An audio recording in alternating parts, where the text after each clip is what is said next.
Nation news India channel में आपका हार्दिक स्वागत है। आज हम भारत की राजधानी दिल्ली के अंदर और हम बात कर रहे हैं इस समय राजकीय सीनियर सेकेंडरी स्कूल रोहिणी से। अभी आप देख रहे हैं कि ये दो पगड़ियां, ये पगड़ियां, इनका नाम पगड़ियां, मैं बार बार क्यों मैं ये शब्द बोल रहा हूँ, इस्तेमाल कर रहा हूँ। ये पगड़ी वो पगड़ी हैं जिनको पहनाई जाती है, वो नुकीले कांटों पर चलते हैं और उन नुकीले कांटों पर चलना बड़ा मुश्किल होता है। तकदीर का गम, दुनिया का सितम हर हाल में सहना पड़ता है। लाखों लवे दिल पर आए मगर खामोशी रहना पड़ता है। हमारे बीच में सविता काद्यान जी हैं जो एक लेडीज हैं, और लेडीज को पगड़ी बांधना, बाप रे बाप, 1947 में भी देखा था जहां महिलाओं को सिर्फ और सिर्फ जो समझा जाता था, मैं आगे बात नहीं करूंगा, अब बाबा साहब ने जो दिया, अधिकार जो दिए, उसके तहत आज पगड़ी पहनाई गई है, जेंट्सों के बीच में पहनाई गई है। सविता काद्यान जी, आपका नेशन न्यूज इंडिया में आपका हार्दिक स्वागत है। धन्यवाद सर। मैडम जी, आपने ये जो नुकीले कांटों की जो पगड़ी पहनी है, इसे पहनने से सब लोग इनकार करते हैं। अगर हम ये पहनेंगे, लोगों की जो समस्या हैं उनका हमें समाधान करना पड़ेगा। आप एक शिक्षक संघ से आती हैं, आप एक यूनियन चला रही हैं, आपका 41 साल का जो पुनिया जी ने एक संगठन खड़ा किया था, उसके खट्टे मीठे जो उनके अनुभव रहे थे, तो उन शब्दों में आप क्या कहेंगे? सबसे पहले तो मैं इस न्यूज चैनल पर जो भी वक्ता ने कहा वो उसकी अपनी राय है, जिसकी पुष्टि नेशन न्यूज इंडिया नहीं करता। धन्यवाद। लोगों का काम है कुछ कहना, कुछ तो लोग कहेंगे और हम भी यही सोचेंगे कि लोग क्या कहेंगे तो लोग क्या करेंगे। तो लोगों का जो काम है सोचने का, वो सोचते रहें। मैं उस सोच से बहुत दूर आ चुकी हूँ।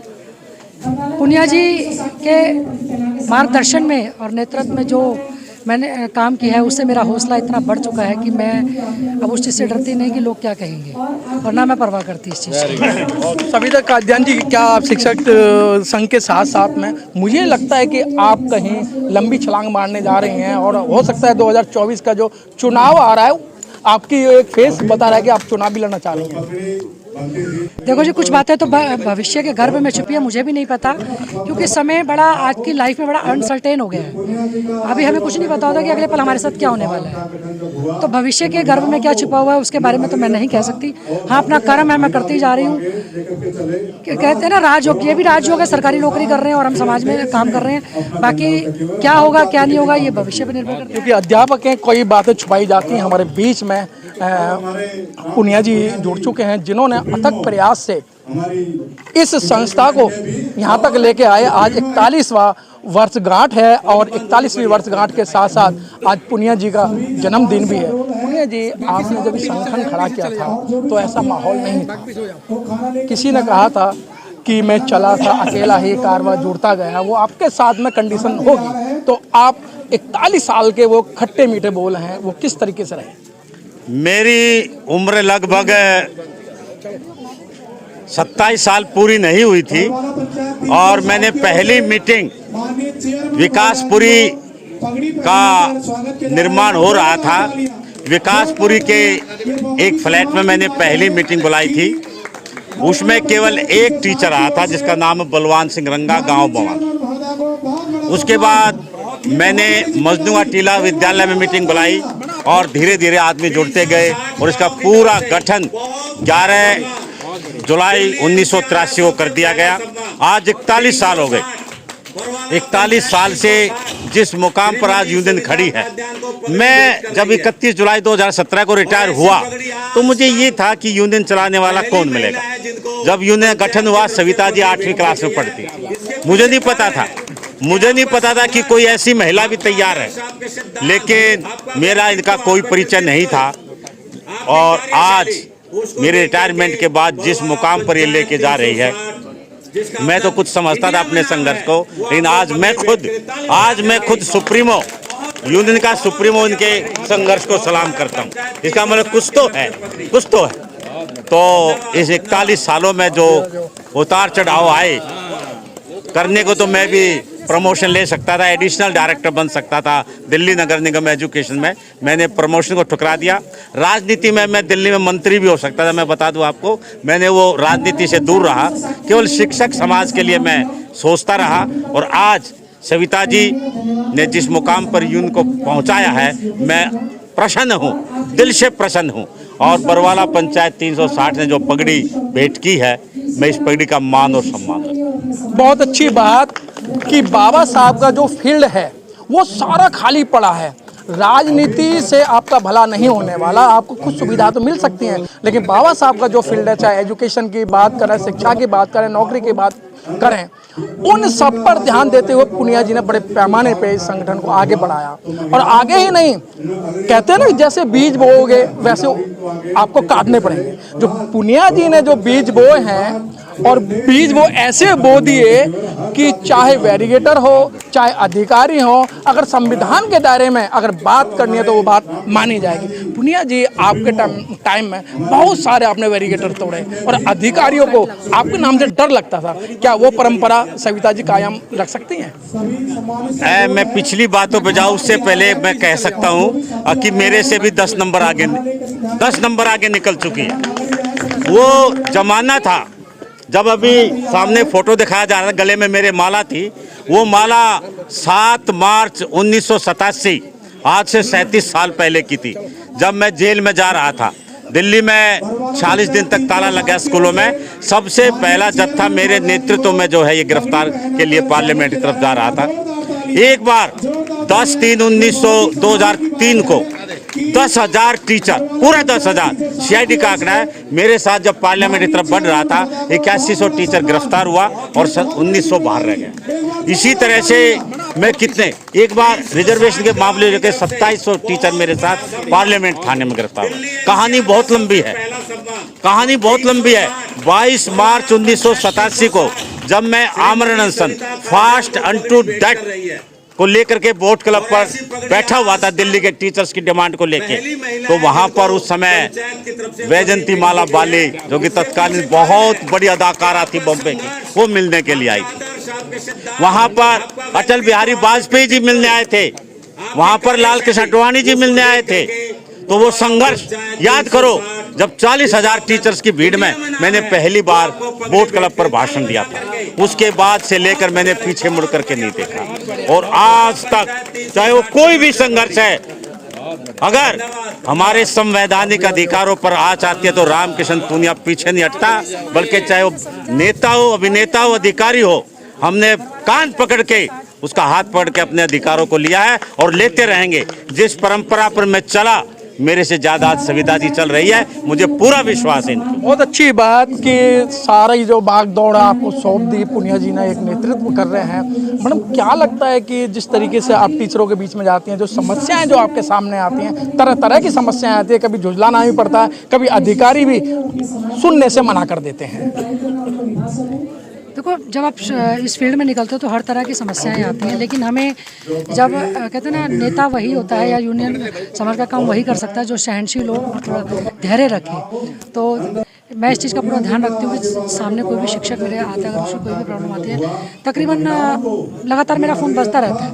मेरे फ़ोन पे कभी भी कोई ऐसी कॉल नहीं आती कि कुछ, हमेशा इसी तरह की, मैडम ये हो गया, स्कूल में ये चीज़ हो गई, स्कूल में ऐसी समस्या होगी, तो कोई भी, तो मैं उनकी धैर्य से उनकी समस्याएँ सुनती भी हूँ और उनसे मैं बोलती भी हूँ कि आप मेरे को लेटर दे देना है कुछ। लेकिन अब मैंने थोड़ा सा वो किया है कि जो हमारा ऑफिस है, कार्यालय है, रोड सेक्टर में रूम नंबर 3, तो हफ्ते में एक दिन हमने फिक्स किया है। तो जितने भी हमारे शिक्षक हैं, साथी हैं, जिनकी भी कोई समस्याएं हैं, उनसे हम मंगलवार वाले दिन मिलते हैं और जहां अधिकारियों से मिलना होता है अधिकारियों से भी मिलते हैं। यहाँ तक कि अगर अधिकारी स्तर पर अगर कोई समस्या का समाधान नहीं होता, कुछ ऐसी डिस्क्रिमिनेशन की प्रॉब्लम होती है, उसको हम कमीशन तक में भी लेके जाते हैं और कमीशन में भी हमारे कई टीचर्स के कुछ मुद्दे हैं वो चल रहे हैं। तो हर तरीके का हमें ध्यान, सहनशीलता और धैर्य के साथ हमें हर समस्याओं को सुनना है और आगे संभालना है। आगे की क्या रणनीति है? आगे की रणनीति अब आप आज देख ही सकते हैं। आगे की रणनीति अभी तो आगाज है। उम्मीद है आने वाले और वर्षों में ज़बरदस्त यूनियन जो है मुकाम हासिल करेगी। और जो चीज़ों की कुछ कमियां थी, जो यूनियन जो है पीछे हमने बाबा साहब का प्रोग्राम किया था, उसमें न केवल दिल्ली की बल्कि राष्ट्रीय स्तर पर हमारे शिक्षक साथी हमने सम्मानित मंच के माध्यम से सम्मानित किए गए थे। क्वेश्चन निकलता है बड़ा टेढ़ा, मैं टेढ़ा समझ रहा हूँ लेकिन टेढ़ा है नहीं। लेकिन जैसे आप काम कर रहे हैं और किसी अध्यापक की बात करें या और किसी सरकार की बात करें, कर्मचारी की बात करें, वो सीधा एक मुक्त जवाब देते हैं कि जी हमारी नौकरी का सवाल है, अगर हम आगे आएंगे किसी ने फोटो देख लिया तो ऐसा ना हो हमारी नौकरी चली जाए। देखिए सर, नौकरी के लिए तो खैर सभी अवेयर रहते हैं, ऐसी बात नहीं, नौकरी के लिए हम भी अवेयर हैं। लेकिन जब आपकी नीयत अच्छी है तो आप नौकरी के दायरे में रहते हुए भी अपने कार्यों को अंजाम देते हैं। ऐसा नहीं है कि मैं अपनी नौकरी को ध्यान नहीं देती हूँ। अगर मैं समाज का कोई काम कर रही हूँ, यूनियन में मैं अगर काम कर रही हूँ, मैं आज भी मेरे स्कूल में आप जाके पता कर सकते हैं, सुबह 7 बजे का मेरा स्कूल होता है और 1 बजे तक होता है। मैं सुबह 7 बजे से लेकर 1 बजे तक अपने स्कूल में होती हूँ और 1 बजे के बाद बहुत ही कम ऐसा होता है कि मैं सीधा घर जाती हूँ।